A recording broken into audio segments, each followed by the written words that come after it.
I would like for you to share your amazing story that took you back to your time where you were selling suits in a retail store. And then we'll go ahead and reflect on that in a second. Okay, great. Well, this does, Hannah, go back many, many years. When I had first graduated from college, I had majored in chemistry and I wasn't really sure what I wanted to do. My mother owned a retail store, so I thought maybe I'd try retailing.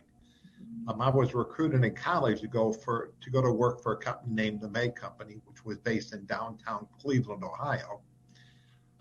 I was hired as an assistant buyer of budget men's clothing. So what that means is you're really working in the working in the basement, basically, of a big department store. Well, I'm really good with people, as you probably know. I happened to be on the selling floor one day, and a gentleman and his wife came up to me. His name was Lou Savka. I'll never forget it because he's still a friend. And anyhow, he was looking for a suit that we had on sale, and he found one that he really liked, but it wasn't in his size. So again, being a good salesperson, wanted to, again, help people be successful. I called our 7 different stores, and we couldn't find the suit in his size. So as I'm talking to him, he really liked the suit. And I said, Mr. Savka, if you lost a few pounds, you could get into the suit. And maybe if you bought the suit, that might be good incentive for you. Well, he thought about it. He talked to his wife and he bought the suit. And then he had said to me, he said, Jim, anybody that could sell me a suit that doesn't fit is a good salesperson. Would you ever consider going to work for McLean Trucking Company?